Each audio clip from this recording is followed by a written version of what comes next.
익숙함은 유혹의 적이다. 1806년 프로이센 독일과 프랑스 사이에 전쟁이 발발했다. 그 와중에서 프리드리 대왕의 조카이자 프로이센의 왕자 아우구스트는 나폴레옹에게 포로로 잡히는 신세가 되었다. 나폴레옹은 그를 감금하는 대신 프랑스 지역을 돌아다니도록 허락했다. 물론 그렇다고 해서 완전히 자유로운 몸은 아니었다. 어딜 가나 첩자들이 그를 감시했다. 그러거나 말거나 24살의 잘생긴 아우구스트는 쾌락을 쫓아 이 마을 저 마을 옮겨다니며 젊은 여자들을 유혹했다. 1807년 그는 스위스의 코페 성을 방문하기로 결심했다. 그 성의 안주인은 프랑스의 위대한 작가 스탈 부인이었다. 스탈 부인은 최대한의 예를 갖춰 아우구스트를 맞이했다.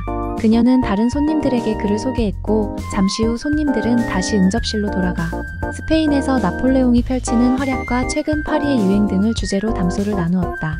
그런데 갑자기 응접실 문이 열리면서 여자 손님 한 명이 들어왔다. 왕자의 방문으로 다들 북새통을 이루는 가운데서도 유독 그녀만은 자기 방에 틀어박혀 있다가 그제야 모습을 드러냈던 것이다.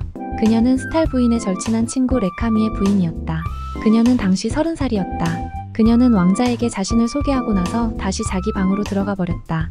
아우구스트는 레카미의 부인이 그 성에 머물고 있다는 정보를 이미 입수한 상태였다. 사실 그는 프랑스 혁명 이후 몇 년 동안 프랑스 최고의 미인으로 손꼽히는 이 악명 높은 여성에 관한 이야기를 익히 들어 알고 있었다. 남자들은 그녀를 손에 넣을 수만 있다면 무슨 짓이든 할 기세였다. 특히 무도회장에 나타나 이브닝 캡을 벗고 속살이 살짝살짝 비치는 하얀 드레스 차림으로 자유분방하게 춤을 추는 모습을 보면 남자들은 애간장이 녹지 않을 수 없었다. 화가 제라르와 다비는 일찍이 그녀만큼 아름다운 여성은 본 적이 없다며 그녀의 얼굴과 옷차림은 물론 발까지 그려 후대에 남겼다. 나폴레옹 황제의 동생 리시엥 보나파르트도 그녀 때문에 한동안 열병을 앓았다. 하지만 아우구스트는 더 젊은 여성들을 좋아했기에 코페성에는 그저 잠시 들렀다 갈 참이었다. 하지만 그녀의 갑작스러운 등장에 왕자는 마음이 흔들렸다. 그녀는 소문대로 매우 아름다웠다. 특히 슬픔을 띤 눈빛과 더없이 부드러우면서도 거룩해 보이는 표정은 그녀의 미모보다 더욱 인상적이었다. 다른 손님들은 계속해서 대화를 나누었지만 아우구스트의 머릿속은 온통 레카미의 부인 생각뿐이었다. 그날 저녁 식사를 하면서 그는 줄곧 그녀를 주시했다. 그녀는 눈을 아래로 내리깐 채 별로 말이 없었지만 한두 번 눈을 들어 왕자를 똑바로 쳐다보았다. 식사가 끝나고 손님들이 회랑으로 모여들자 누군가가 하프를 가져왔다. 곧이어 레카미의 부인이 사랑의 노래를 부르며 연주를 하기 시작했다. 그녀는 조금 전과는 완전히 다른 사람으로 변했다. 그녀의 눈에는 장난기가 가득했고 천사 같은 목소리와 장난기, 어린 눈빛, 활기 넘치는 얼굴 표정이 그의 이성을 뒤흔들어 놓았다. 그는 혼란스러웠다. 다음날 저녁에도 똑같은 일이 일어나자 왕자는 성에 더 머물기로 결심했다. 그 후 며칠 동안 왕자와 레카미의 부인은 같이 산책도 하고 호수에서 뱃놀이도 하고 무도회에도 참석했다. 무도회에서 그는 마침내 그녀는 품에 안을 수 있었다. 두 사람은 밤늦도록 대화를 나누기도 했다. 하지만 그는 여전히 혼란스러울 뿐이었다. 어쩌면 저리도 정숙하고 우아해 보일까 싶으면 그녀는 갑자기 손을 뻗어 그의 손을 만지면서 경박한 농담을 던지곤 했다. 2주 후 유럽에서 최고의 남편감으로 정평이 나 있던 왕자는 그동안의 자유분방한 습관을 모두 잊은 채 레카미의 부인에게 청혼을 하기에 이르렀다. 그는 그녀를 따라 카톨릭으로 개종하기로 했고 그녀는 자기보다 훨씬 나이가 많은 남편과 이혼하기로 했다. 그녀는 남편과 합방을 한 적이 없기 때문에 교회에서 이혼을 인정해줄 것이라고 말했다. 이때까지만 해도 그녀는 프로이센으로 가서 그와 함께 살기로 하고 그가 바라는 대로 하겠다고 약속했다. 왕자는 가족에게 허락을 받기 위해 서둘러 프로이센으로 떠났고 레카미의 부인은 혼인 무효 선언을 하기 위해 파리로 돌아갔다. 그 사이 아우구스트는 사랑이 담뿍 담긴 편지들을 보내며 그녀를 기다렸다. 그렇게 시간은 흘렀고 기다림에 지친 그는 미칠 것만 같았다. 마침내 그녀로부터 마음이 바뀌었다는 편지가 날아들었다. 그로부터 몇 달 후 레카미의 부인은 아우구스트에게 선물을 보냈다. 소파에 기댄 그녀의 모습을 그린 제라르의 유명한 그림이었다. 왕자는 그녀의 시선 뒤에 감추어진 수수께끼를 풀려고 그림 앞에서 몇 시간씩 서성였다. 그는 작가 벤자민 콩스탕처럼 그녀의 수많은 희생자 중 한 명에 불과했다. 콩스탕은 말했다. 그녀는 나의 마지막 사랑이었다. 남은 생애 동안 나는 번개에 맞은 한 그루 나무 같았다. 레카미의 부인의 유혹에 넘어간 희생자들의 면면을 보면 하나같이 화려했다. 메테르니 공, 웰링턴 공작, 작가 콩스탕과 샤토브리앙도 있었다. 그녀가 가진 힘의 원천은 이중성이었다. 그녀는 문 남성들을 사로잡는 천사 같은 얼굴을 하고 있었다. 때묻지 않은 순수함이 묻어나는 그녀의 얼굴은 보호 본능을 불러일으키며 남자들을 매료시켰다. 하지만 그러고 나면 그 뒤에 숨어있던 제이의 성격이 모습을 드러냈다. 첫인상과는 딴판으로 경박한 표정을 짓는가 하면 정신나간 여자처럼 춤을 추었고 또 어느 순간에는 갑자기 명랑해졌다. 한마디로 XXX였다. 때로 그녀는 요염하기 그지없는 악녀처럼 보였고 때로는 감히 접근할 수 없는 여신처럼 보였다. 그녀는 남자들과 어느 정도 거리를 둠으로써 더욱 신비감을 조장했다. 아무도 그녀의 진면목을 알 수 없었다. 게다가 그녀는 치밀하게 계산된 연출 효과를 내는 데에도 가히 천재였다. 코페성에서 갑자기 나타나 단 한순간에 사람들의 시선을 사로잡았던 것은 결코 우연이 아니었다.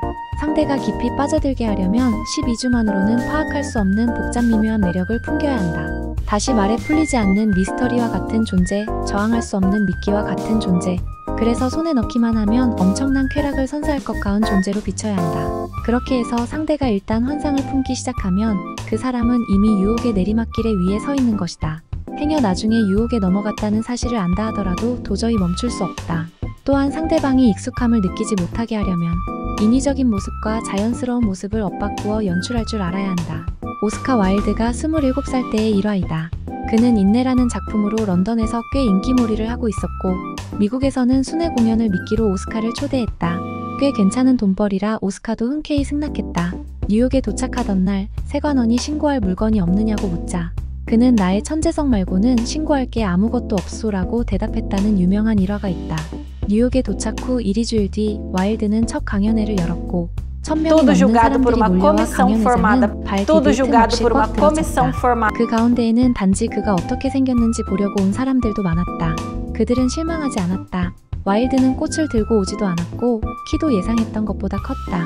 그는 수치 많은 긴 머리에 초록색 벨벳 재킷과 스카프 모양의 넥타이, 거기다 반바지와 비단 양말 차림으로 나타났다. 그의 모습에 청중은 놀라움을 금치 못했다. 큰 몸집에 어울리지 않는 앙증맞은 차림새가 사람들에게 다소 혐오감을 불러일으켰던 것이다. 어떤 사람들은 드러내놓고 웃었고 또 어떤 사람들은 불편한 심기를 감추지 않았다.